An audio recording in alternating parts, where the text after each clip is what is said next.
आज ये कहते हैं मैं यहाँ से ईमानदार हूँ। अरे कैसे ईमानदार हो? तुम्हारी नाक के नीचे पुलिस से भ्रष्टाचार हो रहा है, इस रेवेन्यू विभाग में, इस एसडीएम के नीचे, यहाँ के तहसीलदार नईमुद्दीन के नीचे भ्रष्टाचार हुआ। अरे उस केस में तुम सब लिप्त हो, तुम सब चोर हो, चाहे यहाँ का एसडीएम हो, चाहे यहाँ का तहसीलदार हो, चाहे यहाँ का थानेदार चोर का। क्या बच रहा है तुम्हारे नीचे ईमानदारी का?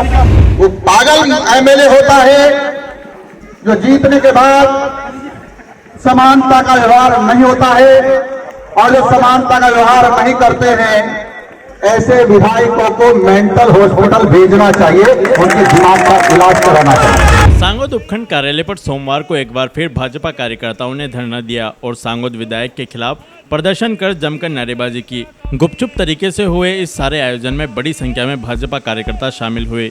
भाजपा के प्रदेश महामंत्री एवं रामगंज मंडी के विधायक मदन दिलावर एवं भाजपा नेता हीरालाल नागर ने स्थानीय विधायक भरत सिंह के साथ ही राज्य की कांग्रेस सरकार को जमकर आड़े हाथों लिया तथा क्षेत्र में विधायक के दबाव में भाजपा कार्यकर्ताओं को पुलिस एवं प्रशासन द्वारा परेशान करने का आरोप लगाया। उन्होंने कहा कि क्षेत्र में प्रशासन और पुलिस के अधिकारी विधायक के इशारों पर काम कर भाजपा कार्यकर्ताओं को प्रताड़ित कर रहे हैं। जानबूझकर झूठे मामलों में कार्यकर्ताओं को फंसाया जा रहा है तो चारागाह से अतिक्रमण हटाने के नाम पर कार्यकर्ताओं को परेशान किया जा रहा है। आमजन समस्या से त्रस्त है और विधायक और अधिकारी चुप्पी साधे हुए हैं। उन्होंने चेतावनी देते हुए कहा कि भाजपा कार्यकर्ताओं को प्रताड़ित किया गया तो भाजपा का हर कार्यकर्ता आर पार की लड़ाई के लिए तैयार है। धरने में बड़ी संख्या में भाजपा कार्यकर्ता अपने वाहनों से सांगोद पहुंचे। भाजपा नेता हीरालाल नागर ने संबोधन शुरू किया तो तेज बारिश शुरू हो गई। इस दौरान भी कार्यकर्ता तेज बारिश में धरना स्थल पर ही डटे रहे। विधायक दिलावर ने भी तेज बारिश के बीच छाते की शरण में कार्यकर्ताओं को संबोधित किया। प्रदर्शन के बाद विधायक भरत सिंह का पुतला भी दहन किया गया। धरने प्रदर्शन का पूरा कार्यक्रम गुपचुप तरीके से चला। इसकी भनक ना तो पुलिस को लगी ना ही प्रशासन को। पदाधिकारियों ने इसकी सूचना कार्यकर्ताओं के सिवा किसी को नहीं दी। एकाएक एसडीएम कार्यालय के सामने कार्यकर्ताओं की भीड़ जुड़ने लगी तो पुलिस एवं प्रशासन भी सख्ते में आ गया। आनन फानन में अन्य थानों का जाब्ता भी बुलाया गया। प्रदर्शन शांतिपूर्ण निपटने पर पुलिस एवं प्रशासन ने भी राहत की सांस ली। धरना एवं प्रदर्शन के बाद विधायक दिलावर, भाजपा नेता नागर समेत कई पदाधिकारी एसडीएम अन्ना सहरावत के पास पहुंचे और समस्याएं रखी। धरना स्थल पर भाजपा नेता हीरालाल नागर की अगुवाई में कार्यकर्ताओं ने सद्बुद्धि यज्ञ भी किया। कार्यकर्ताओं ने हवन कुंड में वैदिक मंत्रोच्चार के साथ आहुतियां देकर विधायक की सद्बुद्धि की ईश्वर से प्रार्थना की। कार्यकर्ताओं ने भी हवन कुंड में आहुतियां दी। प्रदर्शन के मुद्दे थे हमारे इस सांगोद विधानसभा में भारतीय जनता पार्टी के कार्यकर्ताओं को, यहाँ के भारतीय जनता पार्टी की विचारधारा से जुड़े हुए सरपंच हो या भारतीय जनता पार्टी के समर्थित कोई गांव के मुद्दे हों, हर मुद्दे में इस विधानसभा में राजनीतिक रूप से ऐसे कार्यकर्ताओं को टारगेट बनाकर उनको प्रताड़ित किया जा रहा है। उनको चाहे वो अतिक्रमण हटाने के मामले में हो तो अड़ूसा गांव में अतिक्रमण हटाने का प्रशासन ने निश्चित किया, लेकिन खुद भरत सिंह के गांव में उससे ज़्यादा अतिक्रमण है। वहाँ का न सर्वे किया न उसको हटाने के लिए चिन्हित किया। इस तरह की जो ज्यादती कार्यकर्ता पर हो रही है उसका विरोध करने के लिए हम यहाँ आए हैं और कई ऐसे चिन्हित करके इन्होंने अतिक्रमण हटाए हैं। तो निश्चित रूप से ऐसे कार्यकर्ताओं को अब हम प्रशासन और विधायक के दबाव में जो इनको दबाया जा रहा है तो उसके खिलाफ आज हमने ये शुरुआत की है।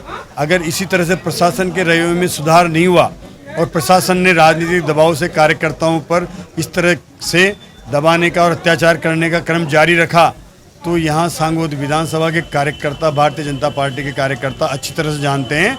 यहाँ के अधिकारियों को भी सबक सिखाएंगे और यहाँ के विधायक को भी सबक सिखाएंगे। इसीलिए हम यहाँ चेतावनी देने के लिए आए हैं।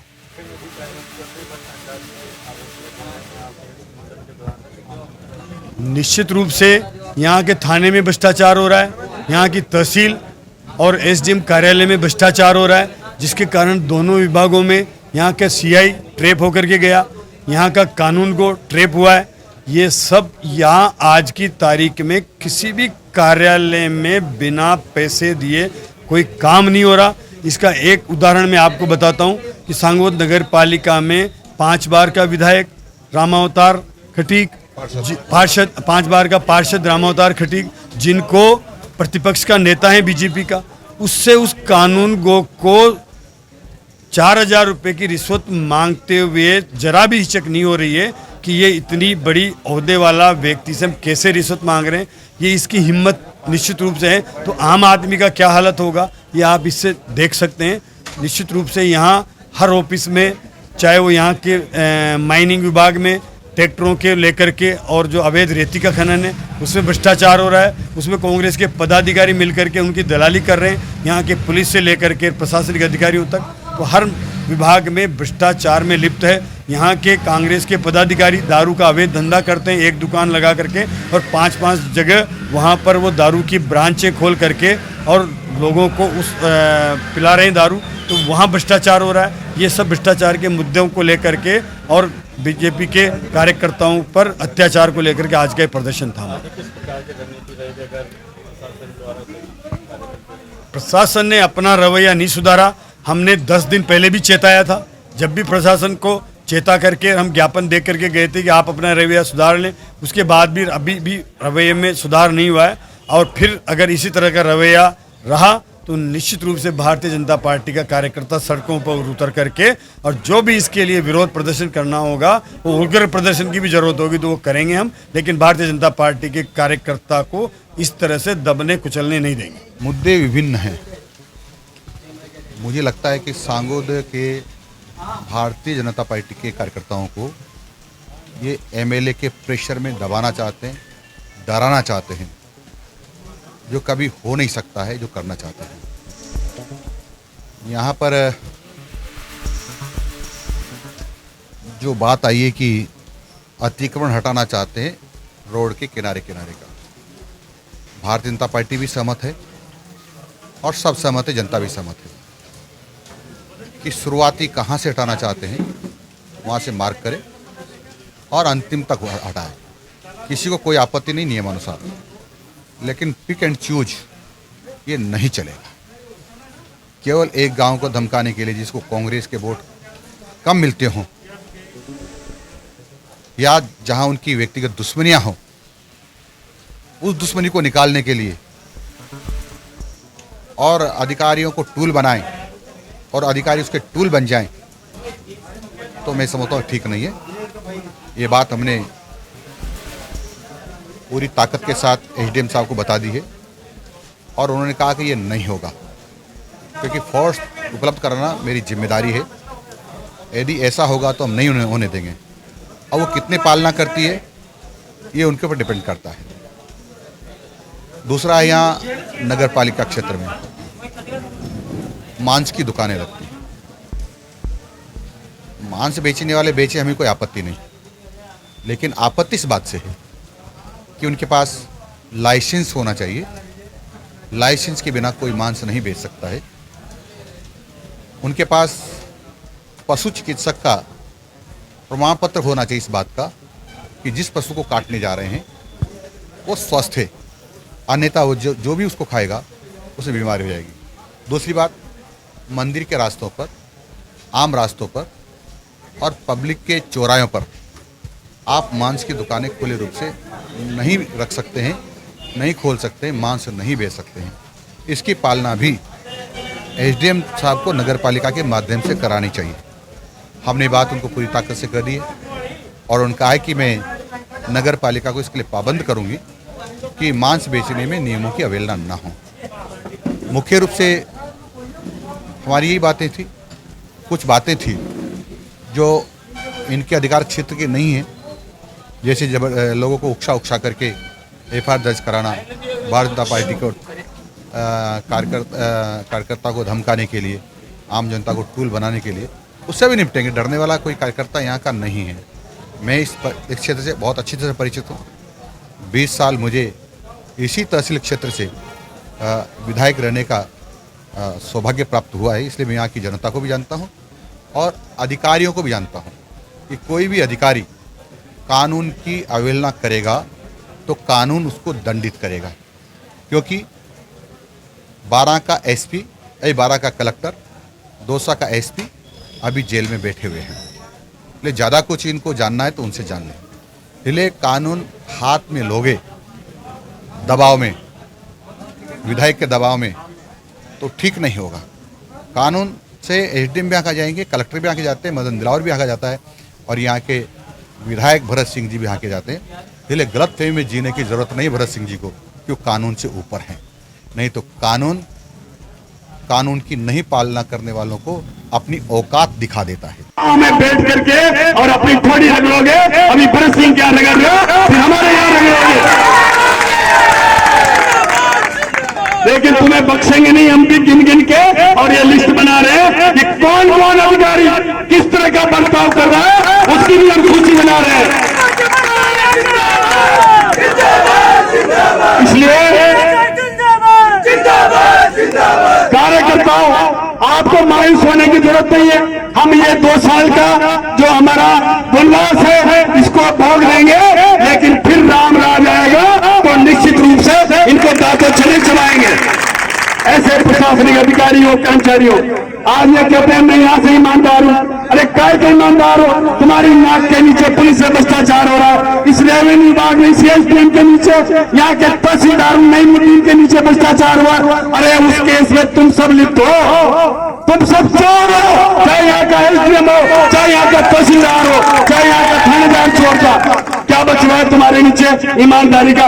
और जो पकड़ में आता है और उसका पुतला जला देते हो। अरे पहले तो तुम लिप्त थे, अब वही उसके पुतले जला रहे हो और पहले उससे कमीशन की बंदी बनवाते थे। इस तरह का काम यहाँ के कांग्रेस के राज में, यहाँ के पदाधिकारी कांग्रेस के पदाधिकारी के शरण में और यहाँ के विधायक की शरण में ये सब हो रहा है। इसलिए मैं यही चेतावनी देता हूँ कि यहाँ की भारतीय जनता पार्टी का कार्यकर्ता मजबूती के साथ संघर्ष करता रहे, हम सब तुम्हारे साथ खड़े। बहुत पहले से जानता है, बहुत पहले से जानता है किस प्रकार से लोगों के साथ जाति करते हैं, किस प्रकार से फर्जी तरीके से पंचायत समिति में प्रधान बनाने का षड्यंत्र रचा था और किस प्रकार से डाबर खाल को बनाने में अवरोध पैदा किया करते थे, ये आप सब लोग जानते हैं। भारत माता की जय। मित्रों, एमएलए बनने का अर्थ ये नहीं होता है कि हम शहंशाह हो गए। राजा महाराजा का राज रहा होगा तब तुमने कुछ भी किया होगा। ये लोकतंत्र है। लोकतंत्र में जन भावनाओं का आदर किया जाता है और समानता का व्यवहार किया जाता है।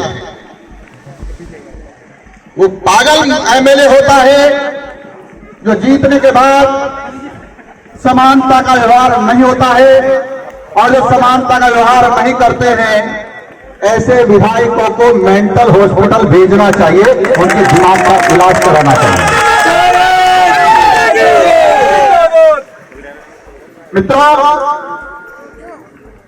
इनकी कोई यादगियां आज से ही चली होगी ऐसा नहीं है। यादगियां पूर्व से जारी है और आपको पता है, अब मुझे 2-3 साल का तो पता नहीं है, लेकिन इनके घर जाकर के देखना, मेरी जानकारी के अनुसार पहले एक कुर्सी होती थी और सब उनकी जूतियों में चप्पलों में नीचे बैठना पड़ता था। ये जनता का अपमान है, ये जनता का अपमान है। भरत सिंह जी, राजा का राज चला गया है, अब गलतफहमी में रहने की जरूरत नहीं है। असली राजा तो ये मेरे सामने खड़े हैं, असली राजा तो ये हैं जिनके चरणों में आपको और हमको लौटना पड़ता है, वोट की भीख मांगनी पड़ती है। हम सब इनके सामने भीख मांगे हैं, गलतफहमी में जीने की जरूरत नहीं है। हाड़ौती की खबरों से हर समय अपडेट रहने के लिए YouTube पर सब्सक्राइब करें हाड़ौती न्यूज़ और प्रेस करें बेल आइकन को।